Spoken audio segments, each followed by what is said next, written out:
নমস্কার বন্ধুরা, আমার চ্যানেলে আপনাদের সবাইকে স্বাগত। আজকের যে বিষয় নিয়ে আলোচনা করব তা হলো হরে কৃষ্ণ মহামন্ত্রের প্রকৃত অর্থ কী এবং এই মন্ত্র উচ্চারণের উপকারিতাটাই বা কী এবং হরে কৃষ্ণ মহামন্ত্রের মাহাত্ম্য। তো চলুন শুরু করা যাক আজকের এই ভিডিও। আমরা সবাই জানি চারি যুগে চারি ধর্ম জীবের কারণ। কলিযুগের ধর্ম হয় নাম সংকীর্তন। সত্য, ত্রেতা, দ্বাপর, কলি এই চারটি যুগের চারটি ধর্মের আশ্রয় গ্রহণ করে জীব উদ্ধার লাভ করে। সত্য যুগে ধ্যানকে আশ্রয় করেছিল, ত্রেতা যুগে যজ্ঞ, দ্বাপর যুগে অর্চনা এবং কলিযুগে একমাত্র পরিত্রাণ হচ্ছে হরিনাম সংকীর্তন। হরিনাম সংকীর্তন বলতে হরে কৃষ্ণ মন্ত্রকেই বোঝায়। এখন এখানে আমাদের প্রশ্নটা একটাই, এই যে হরে কৃষ্ণ এই যে মহামন্ত্র, এর প্রকৃত অর্থ কী? এই হরে কৃষ্ণ মহামন্ত্র দেখুন তিনটি শব্দ দ্বারা গঠিত। এই তিনটি শব্দ কি? এক হরে, দুই কৃষ্ণ, তিন রাম। এবার আমরা আলোচনা করব এই তিনটি নামের প্রকৃত অর্থ এবং এর কারণ। প্রথমে আমরা আলোচনা করব হরে। এই হরে শব্দটি সংস্কৃত হরা শব্দ থেকে এসেছে, যা দ্বারা শ্রীমতী রাধারানীকে সম্বোধন করা হয়। রাধারানী ছিলেন ভগবানের পরম আনন্দময়ী শক্তি। সৃষ্টির আদিতে পরমেশ্বর ভগবান তার নিজের সেবা ও ভক্ত সঙ্গ লাভের জন্য শ্রীমতী রাধারানীকে তার হৃদয়ের বাম পাশ থেকে সৃষ্টি করেছিলেন। কাজেই রাধারানীর অনুমতি ব্যতীত কোনো মানুষ, এমনকি দেবতারাও ভগবান শ্রীকৃষ্ণকে লাভ করতে পারেন না। তাই আমরা সবাই শ্রীকৃষ্ণের পূজায় রাধে রাধে কথাটি উচ্চারণ করে থাকি। আর এই যে হরার প্রকৃত অর্থ হচ্ছে হরণ করা। হরণ করা মানে ভালোবাসা, ঈশ্বরের ভালোবাসাটাকেই হরণ করা। ভগবান শ্রীকৃষ্ণ মানুষের থেকে যে ভক্তি সেটাকেই হরণ করে, সেই জন্য এই হরা শব্দটি ব্যবহার করা হয়। দ্বিতীয়ত কৃষ্ণ। আমরা সবাই জানি কৃষ্ণ শব্দের প্রকৃত অর্থ হচ্ছে আকর্ষণ। এই কৃষ্ণ শব্দ দ্বারা সর্বাকর্ষক শ্রীকৃষ্ণকে অর্থাৎ পরম পুরুষোত্তম ভগবান শ্রীকৃষ্ণকেই বোঝায়। তিনি সর্বপ্রথম এবং সর্বাদিরূপ। তিনি সব কিছু সৃষ্টি করেছেন, আর কেউ তাকে সৃষ্টি করেননি। তৃতীয় কথা হলো রাম।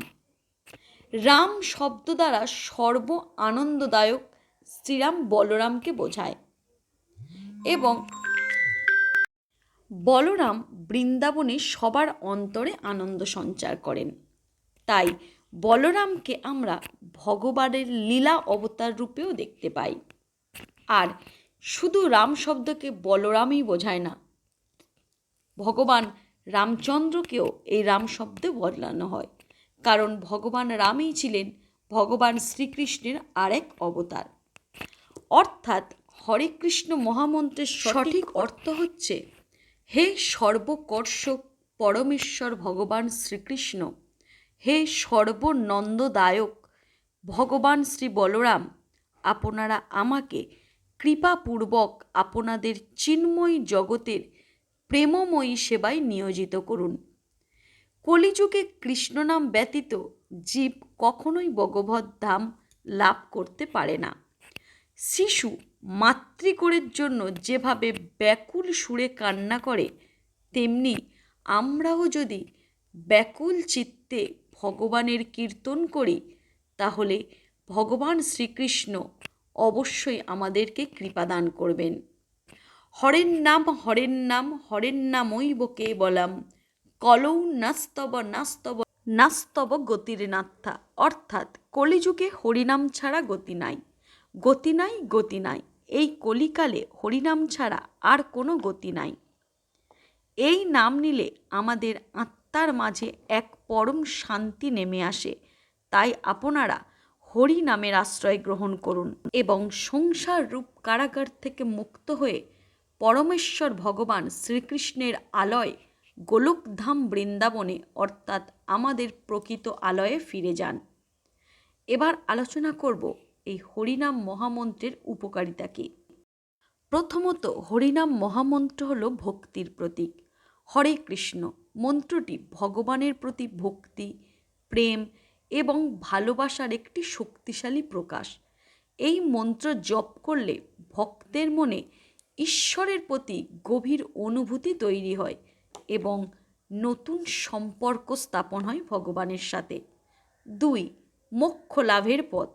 এই মন্ত্র জপ করলে মোক্ষ ও নির্বাণের পথ খুলে যায়। 3. শুভ ফল। মন্ত্রটি জপ করলে ইতিবাচক কম্পন সৃষ্টি হয় এবং মনও শান্ত হয়। 4. সৃষ্টিকর্তার প্রতি সম্মান। হরে কৃষ্ণ মন্ত্রটি ভগবানের প্রতি গভীর ভক্তি এবং ভালোবাসার প্রতীক, যা ঈশ্বরের প্রতি সম্মান ও শ্রদ্ধার অনুভূতি সৃষ্টি করে। এরপর আছে দৈনিক জপ। হরে কৃষ্ণ মন্ত্রটি প্রতিদিন জপ করলে ভক্তের জীবনে শান্তি, আনন্দ ও উন্নতি আসে। মোক্ষ লাভের পথ। এই মন্ত্র জপ করলে মোক্ষ ও নির্বাণের পথ খুলে যায়। এবার আসব এই মন্ত্রের মাহাত্ম্য কী। একবার দেবশ্রী নারদ ভাবলেন সবাই কৃষ্ণ নাম নেয়, কিন্তু এই নামের মাহাত্ম্য কী জানতে হবে। তাই তিনি স্বয়ং ভগবানের কাছে তার এই প্রশ্নের উত্তর জানতে চাইলে ভগবান তাকে বললেন যমরাজের কাছে যাবার জন্য। সেখানেই তুমি তোমার এই প্রশ্নের উত্তর পেয়ে যাবে। তাই নারদ গেলেন যমালয়ে। যমরাজ দেবশ্রী নারদকে তার দরবারে দেখে বিস্মিত হয়ে তার সেখানে যাবার কারণ জানতে চাইলেন। দেবর্ষি বললেন, হে রাজন, আমি আজ একটি প্রশ্নের উত্তর জানতে এসেছি, কৃপা করে বলুন। কৃষ্ণ মন্ত্রের মাহাত্ম্য কী। যমরাজ দেবর্ষির এই প্রশ্নের উত্তর দিতে ব্যর্থ হলেন। তখন দেবর্ষি নারদ দূর থেকে ভেসে আসা ক্রন্দন ও করুণ আর্তনাদ শুনতে পেলেন। নারদ যমরাজের কাছে এর কারণ জানতে চাইলে যমরাজ বলেন, এ হলো নরক।